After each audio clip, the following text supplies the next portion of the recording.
መጨረሻው ዘመን ሲዘጋጅ በጣም ብዙ ነገር ነው ያገኛለሁ እና ክብር ለእግዚአብሔር ይሁን። ተጠቅሜ ያለው እናንተም እንደተጠቀማችሁ ተስፋ አደርጋለሁ።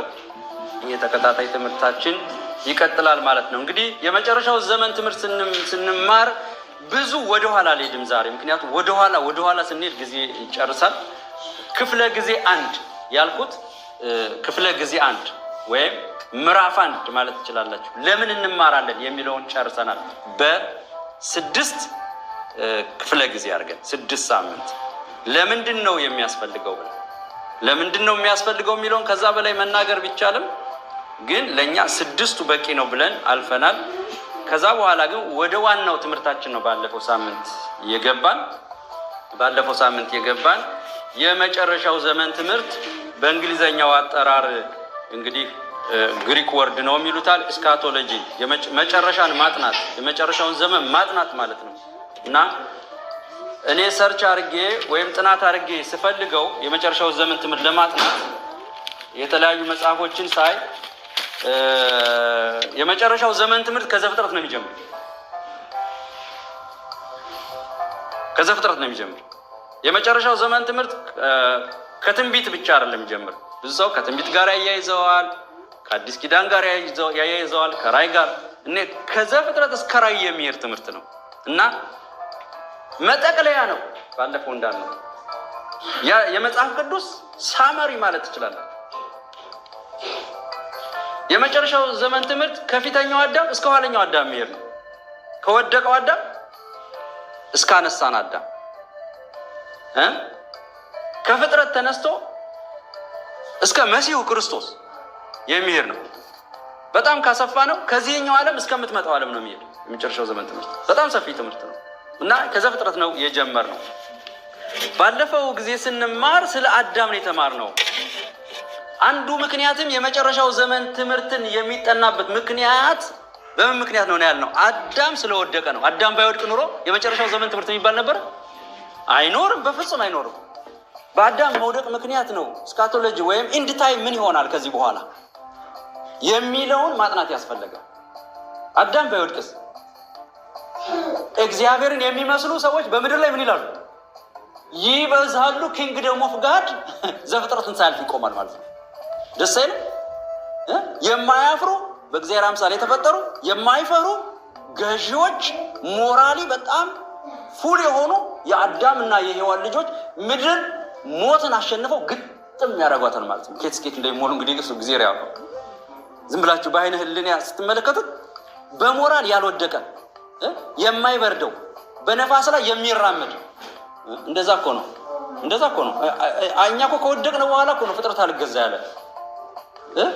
ጌታ ኢየሱስ ክርስቶስን ነፋሳት የሚገዙለት ያሉት እኮ የአዳም ካራክተር የመጀመሪያው ኦሪጂናሉ በእግዚአብሔር አምሳል መፈጠር ማለት እኮ ከመለኮቶች እንደማመን ማለት ነው። የተሸራረፈ ነገር አለው። ጥቂት ከእግዚአብሔር ይመሳሰላል ነው የሚል እግዚአብሔር መስሎ ፈጠረው ነው የሚል። ሰው የማን አምሳል ነው? ትንሽ ቀነሰ ጨመረ ምናምን እግዚአብሔር ሰውን በመልካችን እንደምሳሌ እንፍጠር። ልዩነቱ ፍጡርና ፈጣሪ መሆናቸው ነው። አምላክና አምላኪ መሆናቸው ነው እንጂ አምሳልነቱ ማንን ነው? እግዚአብሔርን ነው። ነፋስ ምን ያደርገዋል? ሰው ይሰማዋል፣ እግዚአብሔርንም ይሰማዋል። አዳም ቅዱስ ነው፣ እግዚአብሔርም ቅዱስ ነው። እግዚአብሔር በእውቀት የተሞላ ነው፣ ከእውቀቱ ሸር አድርጎታል። እግዚአብሔር ትሁት ነው፣ አዳምም ትሁት ነው በእንስሳ መካከል ሲመላለስ እና እግዚአብሔርን የሚመስል ፍጥረት ነበር። አዳም ባይወድቅ ኑሮ የመጨረሻው ዘመን ትምህርት የሚባል አያስፈልግም። በቃ መንግስቱ ተተክላለች። በሌላ አነጋገር የመጨረሻው ዘመን ትምህርት ማለት የእግዚአብሔር መንግስት ትምህርት ማለት ነው። ስለ እግዚአብሔር መንግስት ነው የሚጠናው። የምናጠናው ስለማን ነው? ስለ እግዚአብሔር መንግስት ነው። እንግዲህ ኖህ በእግዚአብሔር መንግስት ውስጥ አዳም በእግዚአብሔር መንግስት ውስጥ ምንድነው ኮንትሪቢዩቱ? ምንድነው ያደረገው ስንል እግዚአብሔር ከፍጥረት ጀምሮ ከቁጥር 1 ጀምሮ ከምዕራፍ 1 ቁጥር 1 ጀምሮ እስከ 5ኛው ቀን ድረስ ከመጀመሪያው ቀን እስከ 5ኛው ቀን ድረስ ምን ፈጠረ? ሌላውን ፍጥረት ፈጠረና በ6ኛው ቀን ምን ተፈጠረ? ሰው ተፈጠረ። ያ ሰው ምን ሊያደርግ ነው? ፍጥረትን ሁሉ ግዙት አለና ብዙ ተባዙ። ኪንግ ነው፣ ንጉስ ነው አዳም። ከዛ ያ ንጉስ ምን ሆነ? ወደቀ። ሲወድቅ ምን ሆነ? ፈራ፣ ደነገጠ፣ ተደበቀ፣ ክብር ጠፋበት፣ ሁሉ ዜሮ ሆነበት አዳም። ከዛ በኋላ እግዚአብሔር ሪስቶሬሽን ወይም እንደገና ተሐድሶ ስለሚያስፈልገው ዘፍጥረት ምዕራፍ 3 ቁጥር 15ን ከሴቲቱ ዘር የሚወለደው የእባቡን ራስ ይረግጣል ተብሎ የሚመጣው ታየለት ማለት ነው። አያችሁ፣ ከዛ ነው የጀመረው እያልን ያለ እንደዛ ነው። ከዛ በኋላ እንደዛ እያለ መጣና እስከ ኖህ ጄኔሬሽን ድረስ ሰው እያረሰ ሲበላ እየሰራ ሲኖር ምን ሲል፣ በኖህ ዘመን ደግሞ አንድ ክስተት ተከሰተ። ምን ተከሰተ? ምዕራፍ 6 ቁጥር 5ን ማን ያነብልናል? ምዕራፍ 6 ዘፍጥረት ቁጥር 5 ጌታ ይባርካችሁ። ምዕራፍ 6 ቁጥር 5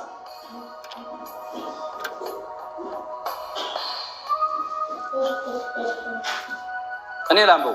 እግዚአብሔርም የሰው ክፋት በምድር ላይ እንደበዛ የልቡም ሐሳብ ምኞቱም ሁል ጊዜ ፍጹም ክፉ እንደሆነ አየ። እግዚአብሔርን ሰውን በምድር ላይ በመፍጠሩ ተጸጸተ፣ በልቡም አዘነ። እግዚአብሔርም የፈጠረውን ሰው ከምድር አጠፋለሁ፣ ከሰውም እስከ እንስሳ ድረስ ተንቀሳቃሽን እስከ ሰማይም ወፎች ድረስ ስለፈጠርኳቸው ተጸጽቻለሁና አለ። አያችሁ፣ እግዚአብሔር የፈጠረው ሰው ምን ሆነ? ድጋሜ ከአዳም በኋላ ክፉ ሆነ፣ ከፋ። ሰው ጥሩ ሰው አጣ እግዚአብሔር። ከአዳም በኋላ ትልቁ የሰው ውድቀት በማን ዘመን ነው? በኖህ ዘመን ላይ ነው። በኖህ ዘመን ላይ ነው። ከዛ እግዚአብሔር ምን አለ? ተጸጸተ፣ በመፍጠሩ አዘነ። ሰው የሚባል አለ እግዚአብሔር አጠፋዋለሁ አለ ሰው። የመጨረሻውን ዘመን ትምህርት ኖህን የምናጠናበት አንዱ ምክንያት የዘመን መመሳሰል ስላለ ነው። በነገራችን ላይ የዘመን መመሳሰል ያሁን ያለንበት ዘመንና የኖህ ዘመን አንድ አይነት ነው አይደለም እንዴ? አሁን ያነበብነው የሰው ክፋት በዛ ይለንና ሁለተኛ ጢሞቴዎስ ማን ነው የሚያወጣው? ሁለተኛ ጢሞቴዎስ ምዕራፍ 1 እስከ 4 አንድ ሰው ያንብብልን። አንድ አይነት ናቸው ሁለቱ፣ በጣም ተመሳሳይ። የኖህ ዘመንና አሁን ያለንበት ዘመን በጣም ተመሳሳይ ዘመን ናቸው። ጮክ ብላችሁ ምዕራፍ 3 ከቁጥር 1 እስከ 4 ጮክ ብለን ነው የምታነበው። ነገር ግን በመጨረሻው ቀን የሚያስጨንቅ ዘመን እንዲመጣ ይህን እወቅ። ሰዎች ራሳቸውን የሚወዱ ይሆናሉና፣ ገንዘብን የሚወዱ፣ ትምክህተኞች፣ ትዕቢተኞች፣ ተሳዳቢዎች፣ ለወላጆቻቸው የማይታዘዙ፣ የማያመሰግኑ፣ ቅድስና የሌላቸው፣ ፍቅር የሌላቸው፣ እርቅን የማይሰሙ፣ ሐሰተኞች፣ ሐሜተኞች፣ ራሳቸውን የማይገዙ፣ ጨካኞች፣ መልካም የሆነውን ነገር የማይወዱ፣ የከዳተኞች፣ ችኩሎች፣ በትዕቢት የተነፉ፣ ከእግዚአብሔር ይልቅ ተድላን የሚወዱ ምኖች ናቸው? እስኪ በሉት። ምኖች? በኖህ ዘመንም የከፉ ምኖች ናቸው። አየሩ አይደለም የከፋ፣ ሰዎች ናቸው የከፉት። በኖህ ዘመንም እግዚአብሔር ለማጥፋት ያስነሳው ነገር የሰው ክፋት ነው። አሁን ባለንበት ዘመን ደግሞ ክፋት አለ። በጣም ሰዎች ከፍተዋል። አሁን በመጨረሻው ዘመን እንደው የመጨረሻው ዘመን ነው ምናምን፣ ሰው እኮ ነው የሚያበላሸው። ሰው እኮ ነው። አንድ ጣሊያናዊ እግዚአብሔርን አታመልክምና እንዲሁ ሰው ክቡር ፍጡር ነው ስላት አለች። ምን ነው ራቢሽ፣ ሰው ባይኖርች ምድር ንጹህ ነበር የምትሆን አለች። የሚያቆሽሸው ሰው ነው አለች። ሰው አለች። ሰው ባይኖር ኖሮ ምድር ራሱ አለች አትቆሽሽም። ቆሻሻ ባኔ ትላለች። እንስሶች እኮ በልተው በቃ ዝም ብሎ ቅጠላ ቅጠል በልተው ነው የሚኖሩ። ሰው ትላለህ እንዴ? ሰው ማለት ክፋቱ ሰማይንም ምድርንም የሚቀድ ነው። አያችሁ፣ እግዚአብሔር በሰው ነው የሚያዝነው። ዘመን ተበላሸ ሲባል በማን ምክንያት? በሰው ምክንያት። ለምንድን ነው የመጨረሻው ዘመን ከኖህ የምናጠነው? ተመሳሳይነት አላቸው፣ አንድ አይነት ናቸው። ተመሳሳይነታቸውን በደንብ ማየት እንችላለን። ሉቃስ ወንጌል ምዕራፍ 17 ቁጥር 27 ላይ ጥፋት በደጃቸው እያለ ይላል። የኖህን ዘመን ጠቅሶ ልብ አድርጉ። ያገቡ ነበር፣ ይጋቡ ነበር፣ ይዘፍኑ ነበር። የኖህ ዘመን ሰዎች ልትጠፉ ነው እየተባለ ያገቡ ነበር፣ ይጋቡ ነበር፣ ይዘፍኑ ነበር፣ ያመነዝሩ ነበር፣ ይሰክሩ ነበር፣ የፈለጉትን ያደረጉ ነበር። ምን እየተባለ ልትጠፉ ነው እየተባለ የዚህኛውም ዘመን ልትጠፋ ነው ያልከው ኃጢአቱን ይቀጥላል፣ ያበዛል። አንድ አይነት ነው። ርኩሰቱ ተመሳሳይ። ግብረ ሰዶም ያም ነበር፣ አሁንም አለ። ስካር ያኔ ነበር፣ አሁንም አለ። ጥጋብ ያኔ ነበር፣ አሁንም አለ። ክፋት ያኔ ነበር፣ አሁንም አለ። እንደ ኖህ ዘመን ነው አሁን ያለው ዘመን ተመሳሳይ ነው። ቀጥሎ ይሄ የኖህ ዘመን በዚሁ በምዕራፍ 17 ላይ በሉቃስ ስትመለከቱት እንደ ኖህ ዘመን ይሆናል የጌታ ምጽአት ነው የሚለው። እንደ ኖህ ዘመን ነው የሚለው ምሳሌ አድርገው ይነግራል። እንደ ኖህ ዘመን አይደለም እንደ ጌታ ምጽአት የሚለው እንደ ኖህ ዘመን ነው የሚሆነው። ሰው ሁሉ እያገባ እየተጋባ እየደነሰ እያስደነሰ ጭፈራ ቤት ዲስኮ ቤት እንዳለ ጌታ ሊመጣ ይችላል እያልን ያለ ነው ያንን ነው። ስለዚህ የኖህ ዘመን ለመጨረሻው ዘመን ትምህርት ጥናት በጣም አስፈላጊ ስለሆነ ማጥናት አለብን። ዋናው ደግሞ ኖህ ሰው ሁሉ ሊጠፋ ሲል የተገኘ ሰው ነው። ምን ሊጠፋ ሲል? ሰው ሁሉ ሊጠፋ ሲል እግዚአብሔር ሰው ሁሉ ሊጠፋ ሲል እናንተን ያገኛችሁ ወገኖች፣ ይሄ ይሁንላችሁ። ዓለም ሁሉ ሊጠፋ ሲል መገኘት እንዴት መታደል! ክብር ለእግዚአብሔር። ስንት ቀን ነው? 40 ቀን 40 ሌሊት ነው የዘነበው። 40 ቀን 40 ሌሊት። የመርከቡን ስራ ታሪኩን ተውት። 100 ዓመት ሰራው አይደል? 100 ዓመት ነው የሰራው። አቤት ጽናቱ! 100 ዓመት እንጨት እየገዘገዘ ከጎፈር እንጨት፣ ጎፈር የሚባል እንጨት አርዘ ሊባኖስ ይባላል። ኢትዮጵያ ታውቃላችሁ? አርዘ ሊባኖስ የሚባል ዛፍ ጎፈራ በቤተ ክርስቲያን አካባቢ ይገኛል። በኦርቶዶክስ ቤተ ክርስቲያን አርዘ ሊባኖስ ይሉታል። ከዛ እንጨት ሰራው ይላል። አሰራሩ የራሱ የሆነ ልክ አለው፣ ሜትር አለው፣ ምን አለው። ሊዘንብ ነው እየተባለ ሰው ግን በቃ እንትን ስራው ተግባሩ ላይ ነው። በቃ ዲስኮ ቤት እና እግዚአብሔር ድንገት መጣና መርከቧን ማን ዘጋው ነው የሚለው። ድንገት እኮ ኖህ የዋሁ ጻድቁ ሰው ካንኳኳ የጎረቤት ሰው እንዳይከፍት እኮ ነው ዝግት እግዚአብሔር። የዚህን ዓለምም ደጅ መጨረሻ የሚዘጋው ማን ነው? ዝግት እግዚአብሔር። ሳይዘጋ እንዘጋጅ ወገኖች። ቁልፍ የሚደረግበት ጊዜ አለ። ቀን ሳለ የላከኝን ስራ ላድርግ። ጌታ እንኳን ቀን ሳለ አለ፣ ጊዜ ሳለ። እግዚአብሔር አምላክ ይርዳ። ጆሮ ላለው የምናስተላልፈው ጊዜ ሳለ ሰው ሁሉ መዘጋጀት አለበት። ሰው ሁሉ መዘጋጀት አለበት። እግዚአብሔር አምላክ ይርዳ። እና ከጥፋት ውሃ በኋላ ምድርን አስባችኋታል? ከጥፋት ውሃ በኋላ ውጣ ሲለው እግዚአብሔር ምድርን የት ላይ እንደምታገኘው ታውቃላችሁ? ዘፍጥረት ምዕራፍ 1 ቁጥር 2 ላይ ገብታችሁ የት ላይ ያለችው? ኖህ ከመርከብ ሲወጣ ምድሪቱ ዘፍጥረት ምዕራፍ 1 ቁጥር 2 እግዚአብሔር ሰማይና ምድርን ፈጠረ፣ ምድርም ባዶ ነበረች። ዋው!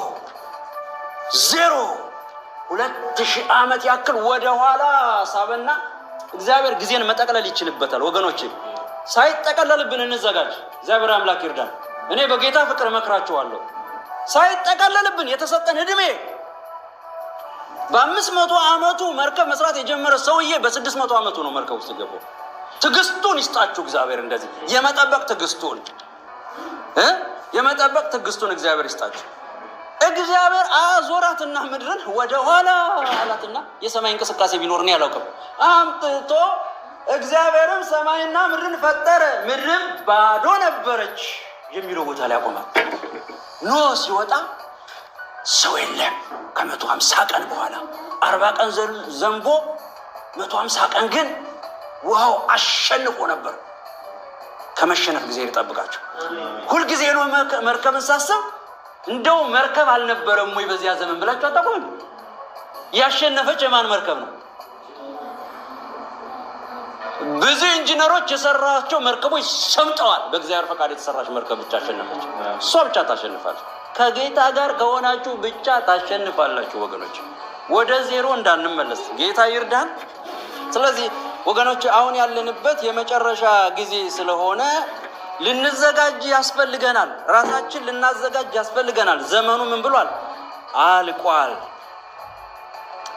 ምዕራፍ 6 ቁጥር 5 ላይ ምንድን ነው የሚለው? ቅድም አንብቤዋል። እግዚአብሔርም የሰው ክፋት በምድር ላይ እንደበዛ የልቡም ሐሳብ ምኞቱም ሁል ጊዜ ፈጽሞ ክፉ እንደሆነ አየ። የሰው ሐሳቡ ሁሉ ምንድን ነው? ክፉ እንደሆነ አየ። ክፉ እንደሆነ አየ። እግዚአብሔር አይጸጸትባችሁ ወገኖች። እግዚአብሔር በእናንተ እንደው ከሌን በመፍጠሬ እንደው ተጸጸት ወደ ቤተ ክርስቲያን በማምጣቴ አይበልባችሁ። እግዚአብሔር አይበልባችሁ። አንድ ነገር ላስታውሳችሁ። በአዳም የተፈጠረው እንግዲህ የእግዚአብሔር አምሳል ስንል ምንድን የካራክተር የባህሪ መመሳሰል ነው አይደል? ከእግዚአብሔር ጋር አዳምም የጠፋው ካራክተሩን ጥሎ ነው። የማንን ካራክተር? የእግዚአብሔርን ባህሪ፣ ፍቅርን፣ ትዕግስትን፣ ቸርነትን፣ የዋህነትን፣ በጎነትን፣ ምሕረትን ጣለና ትዕቢተኛ ሆነና ወደቀ። በኖህ ዘመንም ሰው እንደዛው ነው የሆነው። በዚህ ዘመን ያላችሁ ቅዱሳን ልንገራችሁ፣ ካራክተራችሁን አስተካክሉ። እግዚአብሔር አምላክ ይርዳል። እንደዚህ ነው እያልኳቸው አይደለም። ክርስትና ማለት ኢየሱስ ክርስቶስ ተቀበልኩ ስል እኮ ባህሪውን ነው የሚቀበለው። እንዴ ኢትዮጵያ ወንጌል ስርጭት ስንወጣ ጌታን ተቀበል ስንለው ከቦሌ ነው ይሉናል። ከቦሌ ነው የሚቀበለው ይላሉ አንዳንድ አፍራፊዎች። አዎ ያስኬዳል። እኛ ከቦሌ አይደለም ነው ካራክተሩን ነው ተቀበሉ ነው። ጴጥሮስ እኮ የተቀበለው ምኑን ነው? ባህሪውን ነው። ባህሪውን ነው። እንዴ በዚህ የመጨረሻ ዘመን የሰው ባህሪ ከፋ ነው የሚለን እኮ። ይርዳን እግዚአብሔር። ባህሪያቸው መልካም የሆኑ ሰዎች ወደ መርከቡ ገብተዋል። የኖህ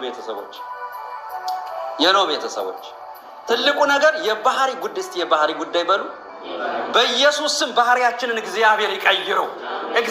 እግዚአብሔርን የሚመስል ባህሪ ይስጠን እግዚአብሔር። ይሄኛው ትውልድ እጅግ ክፉ ሆኗል ወገኖች። ባህሪው ተቀይሯል። ባህሪው ተቀይሯል። ስገባ ሃይ ሁሉ ሰው ሃይ ይላል። ሰው ዋው ዞመር ስለሆነ ሰው ሁሉ ሳቀ አልኳቸው። እግዚአብሔር በሕይወታቸው ዞመር ያርግላቸው። የምትስቁ የምትደሰቱ፣ ዊንተር አይድርግባችሁ። ክረምት ፊት አትሆኑ። አንዳንዱ ሰው ፊቱ ይጋፋል። ቤተ ክርስቲያኑ ነው ክርስቲያኑ ነው እንደ ክርስቲያን አይሆንም። ሳቅ በሉ የጌታ ሰዎች። ሁልጊዜ በጌታ ደስ ይበላችሁ። ደግሜ እላለሁ አለ ደስ ይበላችሁ። ገርነታችሁ ለሰው ሁሉ ይታወቅ። ለምን መሰላችሁ? ጌታ ቅርብ ነው አለ ጳውሎስ ሲያስረዳ። እንዲህ የምትሆኑ ለምን? ጌታ እኮ ቅርብ ስለሆነ ነው።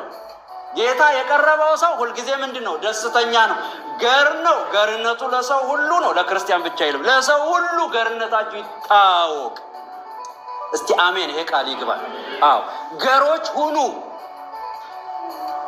በዚህ በዳርምሽታት ለምንመሰርተው የወንጌላዊት ቤተክርስቲያን የክርስቶስ ቤተክርስቲያን ብለን ምሳሌ ያድርጋችሁ እግዚአብሔር። ቤተክርስቲያንማ ብዙ ቤተክርስቲያን አለ ወገኖች። ምሳሌ ሆነን እንጀምር። መሰረቱን ክርስቶስ እናርገው። መሰረታችን ክርስቶስ ነው ማለት እኮ ፍቅር ነው፣ የዋህነት ነው፣ ሰላማዊ መሆን ነው። እስቲ ካራክተር ቀይር በሉ ባካችሁ። ካራክተር ቀይሩ። እንዴ ውጭ ሀገር ነው ምናምን የለም። እግዚአብሔር ውጭ ሀገር የለው ውስጥ ሀገር የለው፣ ሁሉም አንድ አይነት እንዲሆን ነው የሚፈልግ። ክርስቲያን ነው። ክርስቲያን ነው። አንድ ጊዜ ፓርክ ላይ ቁጭ ብለን ከአንድ ጓደኛዬ ጋር አንዲት ድመት ብላ ሮጠች። ከዛ ዳቦ እየበላን ውር አልኳት። ውር ብላት ላጣለች። አረ ውር ብላት ላጣለች። ኋላ ጓደኛዬ ሆዱን ይዘው ይስካል። ምን ነው አማርኛ አትችልም እኮ አለኝ። እሷ ሌላ የራሷን ቋንቋ እዚህ ሀገር ነው የለመደች። እንደዛው ነው እንጂ ወገኖች፣ አንዳንድ ጊዜ የጌታ ቋንቋ አንድ አይነት ነው። ጌታ የተባረከ ይሁን። አልሰማም አትበሉ። ገብታችኋል? አንዳንዱ ሰው እዚህ ሲመጣ እንዴ ይሄ እኮ ውጭ ሀገር እኮ ነው ይላል። ውጭ ሀገር ክርስትና አይኖርም እንዴ? ይኖራል ክርስትና ውጭ ሀገር። ክብር ለእግዚአብሔር ይሁን። አዎ ለድሮ ብቻ ነው እንደ ክርስትና? ክርስትናም ለዘንድሮም ነው። ጌታ የተባረከ ይሁን። ውደድ የተባልክ አምናም ዘንድሮም ነው። ዘንድሮ ሁልጊዜ ነው ክርስትና።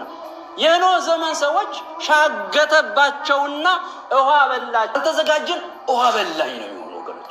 ውሃ በላው የኖህ ዘመን ሰው። እሳት እንዳይበላን እግዚአብሔር አምላክ ይርዳን። እና የኖህ ዘመን ሰዎች ከፉ። እስቲ አትክፋ በሉ። ይሄ ሰበር መልእክት ነው። እስቲ አትክፋ በሉ። አትክፋ በሉ እስቲ። አዎ አትክፋ። አንድ ሰው እየነበሩ አሉ። ይሰማል። አንድ ሰው እየነበሩ አሉ። ለማኝ ናቸው እና ሂደው በየቤቱ ሂደው ስለ እግዚአብሔር ሲሉ ሰው ሁሉ ቆረስ አድርጎ ሲሰጣቸው ይቀበሉና እግዚአብሔር ይስጥልኝ ያሉ ክፉ ለራሱ በጎ ለራሱ ይሄዳሉ። ይሄዱና እዛ ቤት ደግሞ ሲሰጧቸው ክፉ ለራሱ በጎ ለራሱ ያው ነው የሚሄዱት። ኋላ እንዲህ ሲቲ ምን አባቴ ክፉ ለራሱ በጎ ማንን ክፉ አይቶ ነው? ዛሬማ እሰራለታለሁ ብላ መርዟን ትበጣብጥና እንጀራ አድርጋ ሰጠች። አሁንም ተቀብሎ ክፉ ለራሱ በጎ ለራሱ ብሏት ሄደ። አሁን ሲሄድ መንገድ ላይ ተማሪዎች ከትምህርት ቤት ይወጣሉ። ሲወጡ ክፉ ለራሱ በጎ ለራሱ አሏቸው ልጆቹ። አቤት እንጀራ ስጡን፣ ኑ ልጆች ብሉ። ሰጧቸውና በሉ። ልጆቹ ሞቱ። ለካስ የዛች ሴትዮ ልጆች ናቸው። ክፉ ለራሱ ክፉ ብትሆን ለራስህ ነው። በር ይዘጋ። በጎ ብትሆን ለራስህ ነው። እግዚአብሔር በጎ ያድርገን። አዋጅ አዋጅ! እግዚአብሔር ከቅኖች ጋር ነው፣ ከመልካሞች ጋር ነው፣ ከደጎች ጋር ነው፣ ኖህን ከሚመስሉ ሰዎች ጋር ነው፣ በጊዜ ከተሰበሰቡ ጋር ነው። ክብር ለእግዚአብሔር ይሁን። ሞኛ አትሁኑ፣ ራሳችሁን አድኑ። ራስህን አድን። ክብር ለጌታ ይሁን። ራሳችሁን አድኑ። የኖ መርከብ እንስሶቹ ራሱ ያስገርሙኛል። ካርኒቨረስ እና ሀርቢቨረስ ታውቃላችሁ? ካርኒቨረስ ሀርቢቨረስ ይባላል ድሮ ባዮሎጂ ስንማር። ካርኒቨረስ ማለት ስጋ በል፣ እዚህ ጋር ክራንች አለው ማለት ነው። እንደ ቫምፓየር ክራንች ስጋ መቦጨቅ ያለው ማለት ነው። አንበሳውን ክራንች አለው። ካርኒቨረስ ነው፣ ስጋ በል ነው። አህያና ላም ደግሞ ሀርቢቨረስ ናቸው። ምንድነው? ሳር ነው የሚገጡት። እዚህ ጋር ነው ጥርሳቸው ያለው። ወደ ኖህ መርከብ ሲገባ ግን ሁሉም ሀርቢቨረስ ሆነ፣ ሳር በል ሆነ። አንበሳ ስጋ በልነቱ ምን አድርጓል? እስቲ አቁሟል በሉ። ድኩላ ማትፈራም ስጋት የተገባኝም ዘመኑ ወደ መርከቡ የገባ ሰው ስጋ በልነቱ ምን ያድርግ? አይሰማም። ያቁም እንጂ አንበሳነት የለም ቸርች ውስጥ። ጌታ ይርዳል። አንበሳነት ነብርነት የለም። አንበሳነት የለም። ውሻነት የለም ቸርች ውስጥ።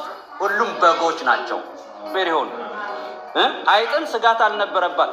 ድመትም አታስደነግጥ። ስርዓቷን ይዛ ቁጭ እየዘነበ እኮ ነው። አይዞህ። አንዳንዱ ጾም ጸሎት ላይ ሊሆን ይችላል። አንበሳውን እስቲ ነው 150 ቀን ምኑን በላ ብዬ ሳስብ ሳር እንዴ! ወይ ጉድ! ተቸገርን እኮ። ስጋ በል እንደሆነ ይመጣል። ስጋ በል ሆኖ መንግስተ ሰማይ ሊገባ የለም። ይርዳን። ለምን ይሄን እንደምል አላውቅም። እና በኖህ መርከብ ውስጥ የነበሩ እንስሶች በሙሉ ስነ ስርዓታቸውን ይዘው ከመከራው ዘመን አለፉ። ከመከራው ዘመን ለማለፍ የሚፈልግ ክርስቲያን ስነ ስርዓቱን ይዞ ምን ይላል? ዘመኑን ይገፋል። ጌታ የተባረከ ይሁን። ቶሎ ልበል ጊዜ እንዳልጨርስ። በጣም ነው የሚገርመኝ። ስለዚህ ስለ ኖህ ጥፋት ብዙ ሰዎች ምን ይላሉ? ሰው የነበረበት ብቻ ነው የጥፋት ውሃ የነበረ ይላል። ሌላ ቦታ አልነበረም። ለምሳሌ አሜሪካ የሚባል ሀገር ስላልተገኘ አሜሪካ የጥፋት ውሃ የለም ሊሉን ነው። ግን መጽሐፍ ቅዱስ ሚለን ምንድን ነው? ፍጥረት በሙሉ አለቀ አይደለም የሚለው። በጣም ይገርመኛል። እንደ ጦር ተደመሰሰ ይላል። ምን አለ? ተደመሰሰ። ዘፍጥረት ምዕራፍ 7 ቁጥር 21። በምድርም ላይ ስጋ ያለው የሚንቀሳቀሰው ሁሉ፣ ወፍም፣ እንስሳም፣ አራዊትም፣ በምድር ላይ የሚርመሰመስ ተንቀሳቃሽ ሁሉ፣ ሰውም ሁሉ ጠፋ። በየብስም የሚኖረው በአፍንጫው የሕይወት እስትንፋስ ያለው ሁሉ ሞተ። በምድርም የነበረው ሁሉ ከሰው ጀምሮ እስከ እንስሳ ድረስ ከሚርመሰመሰው ሁሉ ድረስ እስከ ሰማይ ወፍ ድረስ ተደመሰሰ። መልአኩ ዜና ሲያቀርብ ለእግዚአብሔር ያን ጊዜ ሁሉም ተደምስሷል ከኖህ መርከብ በስተቀር። ክብር ለእግዚአብሔር ይሁን። ወገኖቼ፣ የእግዚአብሔር ባሪያዎች፣ ህይወታችን ልንፈትሽ ያስፈልጋል። ከድምሰሳ ለመዳን ራሳችንን ማዘጋጀት አለብን እና የኖህ ዘመን ሰዎች እጅግ ያመፁ ነበሩ። እጅግ እግዚአብሔርን ያሳዘኑ ነበሩ። ከዚህ በኋላ ኖህ ከመርከብ ወጣ። ከምዕራፍ 6 እስከ ምዕራፍ 9 ነው አልፎ አልፎ የምናየው። ኖህ ከመርከብ ምን አለ? ወጣ። አስባችኋል? እናንተ ብትሆኑ 150 ቀን መርከብ ላይ ሆናችሁ ቆይታችሁ ውጣ አላችሁ እግዚአብሔር፣ ወጣችሁ። ጫት ጥራጫ እንዴት ነው የምትፈሩት? እንዴት ያስፈራል! ሰው የለም እኮ፣ ጓደኞች እኮ የሉ፣ ፍጥረት እኮ የለም፣ ትንፋሽ የለም፣ ጸጥ። የኖህን ፍርሃት አስባችሁታል?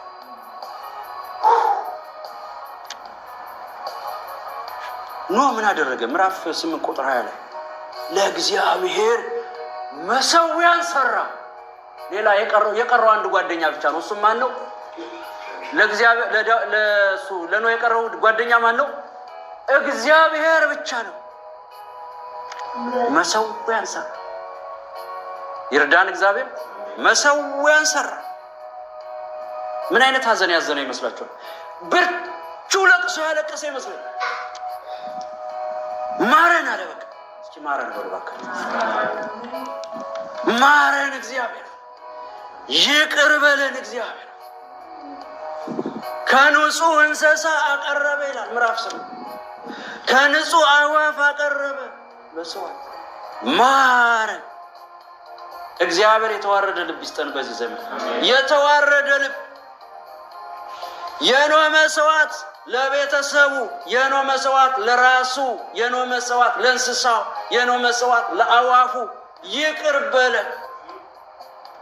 የለቅሶውን ብዛት አሰብኩት። ብቻውን በምድር ላይ የተገኘ ሰው፣ ዘፍጥረት ምዕራፍ 1 ቁጥር 2 ላይ የተገኘ ሰው 0% የሆነበት የተገኘ ሰው፣ ዳንኪራ ቤቶቹ በአፈር የተሸፈኑበት ጊዜ ሰው። እግዚአብሔር ምሕረት ያርግልን። ምድር እኮ ጠፍቷል ወገኖቼ። ጌታ ኢየሱስ እኮ ባይጋርደን ኖሮ፣ ኦ ኢየሱስ ስሙ ይባረክ፣ ሁሉንም እኮ ነው፣ እስላሙንም፣ ቡድሂስቱንም፣ ኦርቶዶክሱንም፣ ካቶሊኩንም፣ ፕሮቴስታንቱንም፣ አመፀኛውንም፣ ዳንስ ቤት ያለውንም፣ ሰካራሙንም አባባ ኢየሱስ ምሕረት እያለ እኮ ነው ሁልጊዜ ያለ። ከጌታ የተነሳ እኮ ነው፣ ከጌታ የተነሳ እኮ ነው ምድር አሁን ያለች እንጂ ያለው ብልግና፣ ያለው ጥፋት፣ ያለው ክፋት፣ ያለው ወንብድና አስባችሁታል? ኖህ ፈራ። ግርማው ያስፈራችሁ ወገኖች፣ በዚህ በረከት ባርካችኋለሁ። የእግዚአብሔር ግርማ ያስፈራችሁ፣ የቃሉ ግርማ ያስፈራችሁ፣ የቃሉ ሞገስ ያስፈራችሁ። እግዚአብሔር ልባችን ይመልስ፣ ውስጣችን ይመልስ፣ የንስሐ አቅም ይስጠን ወገኖች። ዛሬ ይቅር በሉ ሰዎችን ሁሉ ይቅር በሉ። ምህረት ሳናደርግ ጌታ እንዳይመጣ እንዳንጠፋ ወገኖች። የሚያስፈራ ጊዜ ነበር። ኖህ ፈራ። የማያቋርጠውን ነጎድጓድ ሰማ፣ ቀላያት ተከፈቱ ይላል። እግዚአብሔር ሲነሳ ቢፈልግ በውሃ ቢፈልግ በሳት ቢፈልግ በዝንብ ቢፈልግ በጓጉንቸር ፈርዖን እንዳሳት በፈለገው ማሳደድ ይችላል። በነገራችን ላይ በመጨረሻው ዘመን ወደፊት እያጠናን ስንሄድ የፀሐይ ሙቀት ይጨምራል መጽሐፍ ቅዱስ ነው የሚለው እና ከሙቀቱ የተነሳ እግዚአብሔር ይሳደባሉ ይላል። ሙቀቱ እየጨመረ ነው የሚለው፣ እየከፋ ነው የሚለው። ይርዳን እግዚአብሔር። በንስሐ ይመልሳል። እስኪ ንጹህ ይሁን መስዋዕት በሉ። እስቲ ጮክ በሉና ንጹህ ይሁን መስዋዕት በሉ ወገኖቼ። የዝማሬ መስዋዕታችን ንጹህ ይሁን ለጌታ። እግዚአብሔር የሚፈልገው መስዋዕት ብቻ ሳይሆን ንጹህ የሆነ መስዋዕት ነው። ከንጹህ እንስሳ አቀረበ፣ መረጠ። ምርጡን ለእግዚአብሔር። ክብር ለእግዚአብሔር ይሁን። ለሚሰሙን አብያተ ክርስቲያን እንናገራለን። አምልኮ ብቻ ሳይሆን አምልኮ ንጹህ ይሁን፣ ልብ ንጹህ ይሁን፣ ህይወት ንጹህ ይሁን፣ ቅዱስ ይሁን ወገኖቼ። ለቅዱሱ እግዚአብሔር የሚቀርብልን እሱ ቅዱስ ነውና ኖህ ይህንን ተረዳ። ኖህ ተረዳና ማንኛውንም እንስሳ ሊያቀርብ አልቻለም። ለእግዚአብሔር የማይረባ መስዋዕት አይቀረብም። የማይረባ ጸሎት፣ ቂም ያለው ጸሎት አይቀረብም። ቁጣ ያለው መዝሙር አይዘመርም። ፈውስ ያለው ለእግዚአብሔር ንጹህ ይቀርብለታል። ንጹህን ስጡ። ጌታ እኮ ሌዋውያንን ሲናገራ ጆሮ ያልተቆረጠው ብሎ እንደምታውቃላችሁ አንካሳ አይቀበልም እግዚአብሔር። አንካሳው ምናምን የተጎማመደን አታምጡ ይላል እግዚአብሔር። ለእግዚአብሔር ንጹህ እስቲ አሜን በሉ ባካቸው። ምድርን ሁሉ ንጽህና የያዛት ወገኖች፣ ለአብያተ ክርስቲያን መልእክት አለን። ለሚያገለግሉ ሰዎች መልእክት አለን። ቸርችን ከፍታለን ለሚሉ ሰዎች መልእክት አለን። ንጹህን አምልኮ ለእግዚአብሔር አቅርቡ። አስቀድመ ከወንድም ጋር ተስማማ። ንጹህ ልብ ሳይኖር አትምጣ። ይቅር ይበለን እግዚአብሔር። ወገኖች ኖ ከንጹህ አቀረበ። ከወፍም ሲመርጥ ንጹህ የቱ ነው አለ። ምርጡን ለእግዚአብሔር ስሙ የተባረከ። እስቲ አሜን በሉ ባካችሁ። ይህን መልእክት ለምድር ሁሉ አስተላልፉ ወገኖች። ንጹህን ለእግዚአብሔር አዋፍም ቢሆን እንስሳም ቢሆን ንጹህ ለእግዚአብሔር። ክብር ለጌታ ይሁን። የተሸቃቀጠ አይደለም። በባለፈው ስለ ቤተ ክርስቲያን ስንማር ነው ስለ አምልኮ ባየነው ኢሳይያስ ምዕራፍ 1 ስትመለከቱ ያልቀረበለት መስዋዕት የለም። ጠልቼዋለሁ መስዋዕታችሁን አላቸው እግዚአብሔር። በዚህ ዘመንም ጠልቼዋለሁ መስዋዕታችሁን የሚል ይመስላል። እግዚአብሔር የጊታር ችግር የለበትም፣ የኪቦርድ ችግር የለበትም፣ የአገልጋይም ችግር የለበትም። የንጹህ ሰው ችግር አለበት። እንደ ነው ኢየሱስ ሰው ባይሆን ኑሮ ምድር ትጠፋ ነበር። ኢየሱስ ግን ሰው ሆኖ ስለተገኘ በዛ በቅድስተ ቅዱሳን እኔ እኮ ሰው ነኝ እያለ እየማለደ ነው እንጂ ደሙ እስካሁን እየጮኸ ነው እንጂ በጠፋን ነበር። ሴራው፣ ተንኮሉ፣ ክፋቱ ይርዳን። እስቲ አሜን በሉ ባካችሁ። አሜን። እስቲ ክብር ለእግዚአብሔር ይሁን። ኖ ከንጹህ አቀረበ። እግዚአብሔርም ምን አለ ይላል? አሸተተው። መዝሙራችሁን እግዚአብሔር ያሽትትላችሁ፣ ጸሎታችሁን እግዚአብሔር ያሽትትላችሁ፣ ጩኸታችሁን እግዚአብሔር ይስማላችሁ። እግዚአብሔር የሚያሸተው መስዋዕት የትኛው ነው? ትውልድ በወደቀበት ዘመን፣ ትውልድ በረከሰበት ዘመን፣ ኢካቦድ በሆነበት ዘመን ካቦድ የሆኑ ሰዎች ሲመጡ እግዚአብሔር ጸሎታቸውን ያሸታል፣ መዝሙራቸውን ያሸታል፣ ልቡ ያርፍበታል፣ መዳንም ይሆናል። እስቲ አሜን ባካቸው የጌታ ባለ። በዚህ በጨለመ ዘመን ተጠንቀቁ ወገኖች። ዝም ብላችሁ አታጨብጭቡ። ኧረ ካጨበጨበ ጋር አታጨብጭቡ ባካችሁ። እንዴ የአይሁዶች አንድ አባባል አለ። አንድ ሰፈር ውሻ ከጮኸ የሚቀጥለው ሰፈር ውሻ ይጮሃል ይላሉ። ከዛ የሚቀጥለው ሰፈር ደግሞ ሌላ ውሻ ምን ያደርጋል? ከዛ የሚቀጥለው ሰፈር ሌላ ውሻ ምን ይሆናል? ምን ያደርጋል? ይጮሃል። ከመካከላቸው አንዱን ውሻ ይዛቸው አንተ ለምንድን ነው የጮኸው ብትሉት ያኛው ውሻ ስለጮኸ ነው የሚላቸው። የጮኸበት ምክንያት እባካችሁ ጴንጤ ስለሆናችሁ አሜን የምትሉበት ምክንያት ሳታውቁ አሜን አትበሉ። የምትጮሁበት ምክንያት ሳታውቁ አትጮሁ። የምታጨበጭቡበት ምክንያት አውቃችሁ አጨብጭቡ። ክብር ለእግዚአብሔር ይሁን። እዛኛው ቸርች ስለተወደቀ እኛ ቸርች አይወደቅም። ከጣለን ግን ምን እንላለን? እንወድቃለን። በርሲ ከጣለን ምን እንላለን? እንወድቃለን። አሜን ካስባለን አሜን እንላለን። አሜን ካላስባለን ግን ስለተባለ አንልም። ስንት ሰው ገብቶታል? ጌታ የተባረከ ይሁን። እግዚአብሔር ጸሎታችሁን ያሽትት። እግዚአብሔር መስዋዕታችሁን ያሽትት ወገኖች። የኖህን መስዋዕት እግዚአብሔር አሸተተው። ሰማው፣ አሸተተው። ምላሽ ይስጣችሁ እግዚአብሔር። እስቲ ከጎናችሁ ያለውን ሰው እግዚአብሔር ምላሽ ይስጥ በሉት። እስቲ እግዚአብሔር ምላሽ ይስጥ። ጸሎትን ይስማው፣ ያሽትተው። ደስ አይላችሁም? እግዚአብሔርን ብታስደስትም እግዚአብሔርን በሱ ደስ የሚለኝ እንዳለ እንደ ጌታ በአንተ እኮ ደስ ይለኛል ይላችሁ። እንደ ዳዊት እንደ ልቤ የሆነ ብትባሉ ሞቀ ግን እንዳይላችሁ ትሁት ሁኑ። የእኛ ዘመን አንድ ቀን ህልም ካየን በቃ አረማመዳችን ይቀየራል። ታኮ ጫማ ያደረገች ሴት ነው የምንመስል። በቃ ጌታ ተናግሮኛል፣ ጌታ ኧረ ትሁት ሁኑ በቃ። እስኪ ትሁት ሁኑ በሉ እንዴ። ጌታ እኮ ሲናገረው ሰው ይፈራል። እስቲ ይፈራል በሉ። አትሰማችሁ? ሰው እኮ ጌታ ሲናገረው የቀደሙትን ነቢያት የምናውቃቸው ፈሪ ናቸው። ወዮ ጠፋው፣ የሰራዊት ጌታ እግዚአብሔርን አይቻለሁና ምን ይዋጠኝ እኮ ነው የሚሉት። እንኳን በዚህ ዘመን እንዲህ የሚሉ አገልጋዮችን እግዚአብሔር ይስጠን። አዎ ለእናንተም ወዮ ያስብላችሁ። ወዮ ጥሩ ነው፣ ወዮ ጥሩ ነው። በዚህ ዘመን ወዮ ጥሩ አይደለም? ማረን ማለት ጥሩ አይደለም? ጌታ ይርዳል። ኖ እግዚአብሔር ጸሎቱን ሰማ። እግዚአብሔር ሰምቶ ምንድን ነው ያለው? እግዚአብሔር ልመናውን ሰማ፣ ጩኸቱን ሰማ። ክብር ለእግዚአብሔር። እንዲህ ብሎ ዝም አላለው። ለአንብበው ክፍሉ 8:20-22 ኖህም ለእግዚአብሔር መሠዊያን ሰራ፣ ከንጹህ እንስሳት ሁሉ ከንጹህም ወፎች ሁሉ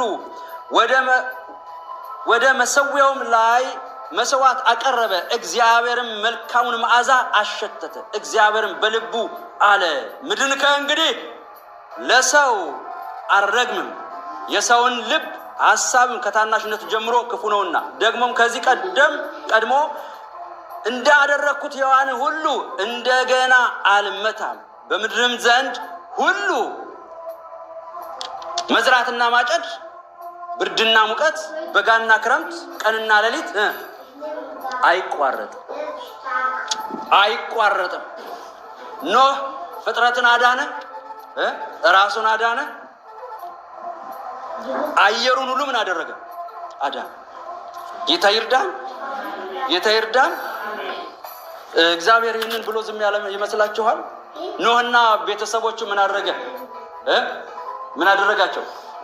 ማን ነው የሚያነበው ይህንን ክፍል? ባካችሁ እናንተ አንብቡት። ዘፍጥረት ምዕራፍ 9 ቁጥር 1-2 እግዚአብሔርም ኖህና ልጆቹን ባረካቸው፣ እንዲህም አላቸው፣ ብዙ ተባዙ ምድርንም። ይሄ በረከት የማን ነበር?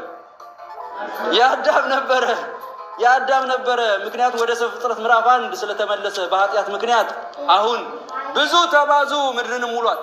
የእግዚአብሔር ሐሳብ ሁልጊዜ ሰው እንዲበዛ ነው።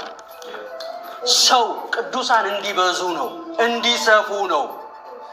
እኔ ሕይወት እንዲሆንላችሁ እንዲበዛላችሁ መጣሁ አለ ጌታ ኢየሱስ ክርስቶስ።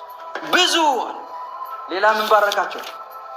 አስፈሪነታችሁ በፍጥረት ሁሉ ላይ ይሁን። ይሄ ማን በረከት ነበር? የአዳም። በምድርም በሰማይም ያሉትን ሁሉ ምን አድርጉ? ግዙ። እግዚአብሔር ይሄም ብሎ ዝም አላለም። ወደ መጨረሻው ሐሳቤ እሄዳለሁ። እንዳይፈራ ኖህን አይዞ ብሎ ካጽናናው በኋላ ቀስቴን በደመና አደርጋለሁ፣ ቀስቴን በደመና አቆማል። ክብር ለጌታ ይሁን። ክፍሉን አንብቡት እናንተ። በዚህ በምዕራፍ 9 ከቁጥር 11-17 ድረስ ያለውን ቃል ኪዳኔን አደርጋለሁ ካለ በኋላ ምንድን ነው የሚላቸው? ቀስቴን በዳመናው ላይ አደርጋለሁ። ዝናብ በመጣ ጊዜ ቀስቴን በዳመና አደርጋለሁ። ዳግመኛ የጥፋት ውሃ አይሆን፣ ፍጥረትን በውሃ ጥፋት አላጠፋም። ቃል ኪዳኔንም ቀስቴንም በደመናው ላይ አቆማል። ስለዚህ ስለ ቀስተ ደመና ትንሽ ተናግሬ እጨርሳለሁ። ክብር ለኢየሱስ ይሁን። ስለ ቀስተ ደመና ስናስብ ለእኔ የሚያስተላልፍልኝ መልእክት አለ፣ ለእናንተም ይሄ ነው ብዬ አስባለሁ። ቀስተ ደመናው ከጥፋት በኋላ የመጣ ስለሆነ አንድ ትልቅ መልእክት አለው። እንደዚህ የሚል ደህንነት ከእግዚአብሔር ዘንድ ነው የሚል። እስኪ አሜን። ደህንነት ከማን ነው? ከእግዚአብሔር ዘንድ ነው። እግዚአብሔር በሰራው መጠለያ ውስጥ የገባ ምን ይሆናል? ይድናል። ወደ ክርስቶስ የመጣ ይድናል። ደህንነት ከማን ነው? ይሄን ቃል ዮናስም ተናግሮታል። ኢየሱስ ለምን እንደሚያድን ታውቃላችሁ? እግዚአብሔር ስለሆነ እኮ። ኢየሱስ እኮ የሚያድን ማን ስለሆነ ነው? እንግዲህ ከሱ በላይማ ሌሎች መላእክትም ነበሩ አይደል ሊላኩ የሚችሉ። ግን ደህንነት የማን ነው? መላእክትም ሊታበይ አይችልም። ማን ነው የምትሏቸውም ደግሞ እነዚህ ደግሞ ሰማዕታት ምናምን የምትሏቸው ደግሞ ተወገሩ፣ ተሰነጠቁ የምትሏቸው አያድኑም። ደህንነት የማን ነው? አዳኝ ሌላ የለም። ደህንነት ከእግዚአብሔር ዘንድ ነው የሚል ምልክት አለ። ቀስተ ደመናውን ስትመለከቱት ምን የሚል ምልክት አለ? እናስተው። ደህንነት ከእግዚአብሔር ዘንድ ነው። እግዚአብሔር ባያድነው ኑሮ ነው አይድንም። ኖህንና በመርከቡ የነበሩትን ብቻ ያዳነ እግዚአብሔር የተባረከ ይሁን። ደህንነት ከእግዚአብሔር ዘንድ ነው። ብዙ መርከቦች ነበሩ፣ እግዚአብሔር የሌለባቸው መርከቦች፣ የማያድኑ። እግዚአብሔር ከሌለባቸው መርከቦች እንውጣ። እስቲ አሜን። ይህን መልእክት እናስተላልፍ። ጌታ ከሌለባቸው መርከቦች ውጡ። ደህንነት እዛ የለም። ጌታ ያለበት መርከብ ነው። ደህንነት ከእግዚአብሔር ዘንድ። በወቅቱ ብዙ መርከቦች እንደነበሩ ሁልጊዜ ነው ማስበው እና አንዳቸውም አላዳሙ። ደህንነት ከእግዚአብሔር ስለሆነ በእግዚአብሔር ፕላን የተሰራችው መርከብ ምን አደረገች? አዳነች። ደህንነት ከእግዚአብሔር ዘንድ ስለሆነ ሊያድን የመጣው ኢየሱስ ብቻውን ያድናል። ሌላ አዳኝ የለም። በኢየሱስ ያልሆነ ደህንነት የለም። ሊድን የሚፈልግ ወደ ማን ይምጣ? ወደ ኢየሱስ ይምጣ። ወደ ኖህ መርከብ እንደገባው ጌታ የተባረከ ይሁን። ተስፋ ቆርጠው ነበረ። መቼም በምድር ላይ እጅግ ተስፋ አስቆርጧቸው ነበረ። ይሄ በኖህ ዘመን ቀስተ ደመናዋ ስትታይ ግን ምንድን ናት? ተስፋ ናት። እስቲ አሜን። ምን የሚል ተስፋ? አጠፉም የሚል ተስፋ። ከዚህ በኋላ ምድርን በጥፋቷ አልመጣም። ምድር ጠፍታ እያለ የመኖር ተስፋ እንደገና ተጀመረ። ቀስተ ደመናው ተስፋ ነው። ጌታ የተባረከ ተስፋን ይናገራል። እግዚአብሔር እንደገና ለፍጥረት የመኖር ተስፋ፣ የህይወት ተስፋ፣ ከመርከብ የመውጣት ተስፋ፣ ሰው የመሆን ተስፋ፣ የመዋለድ ተስፋ፣ ቤተሰብ የመመስረት ተስፋ፣ የመዝራት ተስፋ፣ የማጨድ ተስፋ፣ ስራ የመስራት ተስፋ። ቀስተ ደመናዋ ተስፋ ናት፣ ምልክት ናት። ቀስቴን በደመና አረጋለሁ እሱን ያለው ነው ያለ። ኖህ አንተም ተስፋ አለ፣ የመኖር ተስፋ። ጥፋት አይመጣም፣ አይዞ። ክብር ለጌታ ይሁን። ተስፋ ናት ቀስተ ደመናዋ። ቀስተ ደመናዋ የመታመን ጸጋ ናት፣ በጌታ ላይ የመደገፍ ጸጋ። ሃሌሉያ። ቀስተ ደመናው ሲታይ ኖህ በእግዚአብሔር ተደግፎ እንዴት እንዳመለጠ ከነ ቤተሰቡ ያስታውሰዋል። ተስፋ ናት፣ መደገፊያ ናት። ክብር ለጌታ ይሁን። ተስፋ ናት፣ መደገፊያ ናት፣ መታመኛ ናት። እስቲ አሜን። የአሁኑ ቀስተ ደመና ኢየሱስ ይባረክ። ጩጩሃ ላይ የአሁኑ ቀስተ ደመና መደገፊያችን ኢየሱስ ይባረክ። ኢየሱስን ስናስብ ደህንነት እናስባለን። ኢየሱስን ስናስብ ተስፋ እናስባለን። እንደ ቀስተ ደመናዋ በሰማይና በምድር መካከል ተዘርግቶ ያለ ኢየሱስ ተስፋ፣ የምጽአቱ ተስፋ ሲመጣ የሚወስድን ዓለም ከፍቷል። ኢየሱስ ይመጣል። አንዱ ከመጨረሻው ዘመን ትምህርታችን የመጨረሻው ዘመን ትምህርት ለምንድን ነው የምንማር? መጽናኛችን ስለሆነ we have hope። ተስፋ አለን፣ ሌላ አገር አለን። ክብር ለጌታ ይሁን። ይሄ ምድር ቢጠፋ ሌላ ህይወት አለ፣ የመኖር ተስፋ አለ። እግዚአብሔር ተስፋ አስቀምጦልናል። እግዚአብሔር እድል ሰጥቶናል። እንታመነዋለን፣ እንደገፈዋለን። ዛሬ ይህንን የሚሰሙ ሁሉ በጌታ ይታመኑ። ቀስተ ደመናው ኢየሱስ ይባረክ። ምልክታችን ኢየሱስ ይባረክ። ክብር ለጌታ ይሁን። መጋረጃ የሆነው ኢየሱስ፣ የኃጢአታችን መጋረጃ፣ የጥፋታችን መጋረጃ የሆነው በጌታ መታመን። ቀስተ ደመናውን ስንመለከት ሌላ የምናስበው ክፋት እናስባለን፣ የሰውን አመፅ እናስባለን። ከአመፅ ተከልከሉ ወገኖች፣ ከአመፅ ተከልከሉ። ጌታ ኢየሱስን የሚያይ ሰው ስለ ኃጢአቱ መሰቀሉን ያስብና ስለ በደሉ መወቀስ አለብን። በእኔ ምክንያት ማለት አለበት። ኢየሱስ ቀስተ ደመናችን ስናይ በደላችንን ማሰብ መቻል አለብን። በንስሐ መመለስ አለብን። እግዚአብሔር አምላክ ይርዳል። ሁልጊዜ ጌታን መስቀል የለብንም። ሁልጊዜ በተደጋገመ ህይወት ውስጥ መመላለስ የለብንም። ቀስተ ደመናው የጥፋት ምልክት ነው። ጠፍታችሁ ነበር እኮ ነው የሚለው። ስታዩት ጠፍታ እንዳትረሱ። ሰው በኃጢአቱ ምን ብሏል ነው የሚል። ቀስተ ደመናው ጠፍቷል። ሪመምበር ማስታወሻ ነው። በቤት ውስጥ አይደለም የተሰቀለ፣ በሰማይ ላይ ነው። ዳመና ሲሆን ውሃ ሊመጣ ሲሆን ጌታ ቤትም ሀገር ይዘረጋታል። ገባም አልገባም፣ ተረዳም አልተረዳም ይዘረጋታል። የሰው ክፋት፣ ሰው የጠፋበት ዘመን ሂስትሪም እኮ ይናገረዋል። የኖህ ዘመን እኮ ማንም አይክድም። ቁርአን አይክድም፣ ታሪክ አይክድም። በአርኪኦሎጂስት መርከቧ ተገኝታለች አይደል እንዴ? በቅርቡ ማን ይክዳል? ስሙ ይባረክ። ኤቪደንስ ያለው እግዚአብሔር ይባረክ። ማስረጃ የሚሰጠው እግዚአብሔር ይባረክ። ሳይንሱም አይክድ፣ ሃይማኖቱም አይክድም። ስሙ ይባረክ። ክፋትን ያሳያል። ቀስተ ደመናን ስታዩ ጽድቅ ይታሰባል። ቀስተ ደመናው የጽድቅ ምልክት ነው። እንደ ኖህ ጽድቅ አድርጉ። እስቲ አሜን በሉ ባካችሁ። ጻድቅ ያመልጣል። በጌታ የጸደቀ ያመልጣል። ዛሬ መልእክት አለ። በጌታ የጸደቀ ምን ይላል? ያመልጣል።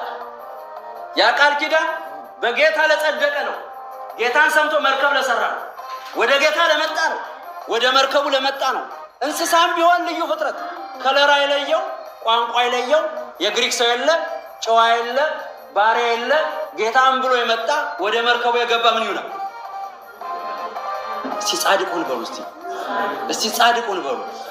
በጌታ ጻድቁን በሉ። እስቲ እንደው ቸርች ዝም ብለን አንመለክ፣ ጽድቃችንን እንጠብቀው። እስቲ አሜን። አዎ ልብሳችን አናሳድፈው። ስለዚህ ስለ ብጽዕናና ስለ ብጽዕና ስንናገር ነው ልብሱን አጽድቶ ይጠብቃል ያለው። አጽድቶ ነው የሚጠብቀው። በራዕይ መጽሐፍ ላይ ያያል። ያ የብጽዕና ምልክት ብፁዓን ናቸው ልብሳቸውን ያላሳደፉ። ኖህ እንደዛ ነው የሆነው። ቶሎ ብዬ ልጨርስ። በመጨረሻ ለኃጢአት ያስከፈለውን ዋጋ ይነግረናል። ቀስተ ደመና ይነግረናል። የተከፈለውን ዋጋ ያለቀውን ህዝብ ይነግረናል። ጌታን ሳይከተሉ የሚጠፉ እጅግ ብዙ ናቸው ወገኖች። ቀስተ ደመና ሌላው የእግዚአብሔርን ቃል ይነግረናል። እግዚአብሔር የገባውን ቃል ኪዳን ይነግረናል። እንደዚህ ነው ያላቸው፣ እኔ ቀስቱን እመለከታለሁ። ዝናብ ሲመጣ እኛ ብቻ እኮ አይደለም የምንመለከት። ማን ይመለከታል? እግዚአብሔር ኪዳኑን ያስበው። ምን ብሏልና? ከዚህ በኋላ ትውልድን አላጠፋም። ቅዱሳን እግዚአብሔር ሰዎች፣ ይሄ ያለንበት ዘመን እንደ ኖህ ዘመን ነው። አልቋል ጊዜው።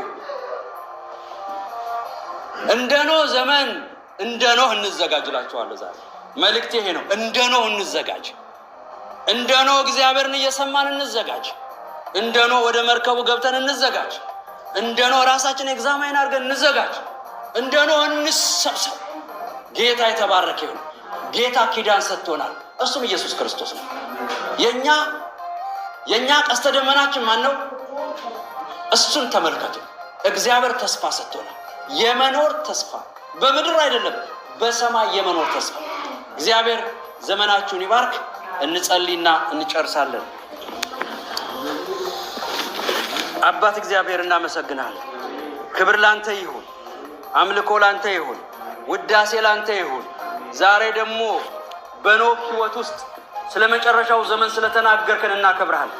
ጌታ ሆይ ይህን የሰሙ ሁሉ እንዲባረኩ እንጸልያለን። ይህን የሰሙ ሁሉ እንዲጸኑ እንጸልያለን። ይህን የሰሙ ሁሉ ወደ መርከብ እንዲገቡ እንጸልያለን። ይህን የሰሙ ሁሉ ወደ ኢየሱስ እንዲመጡ እንጸልያለን። የእስራኤል ቅዱስ ስምህ የተባረከ ይሁን። ጊዜያችንን ደግሞ ስለባረክልን ስምህ ይባረክ። ስምህ ይባረክ። ስምህ ይባረክ። ዘመኑን እንድናስተውል እርዳ። ቤተ ክርስቲያናችን ላንተ ሰጠን። ይህን ከተማ ላንተ ሰጠን። ስለ ሁሉ ተባረክ። እኔን ስለ ረዳኸኝ አመሰግንሃለሁ። እኔም እንድኖርበት እርዳ። ወገኖች ደግሞ እንዲኖሩ እርዳ። ስለ ሁሉ ተባረክ። በጌታ በኢየሱስ ስም አሜን። እግዚአብሔር ይባርካችሁ።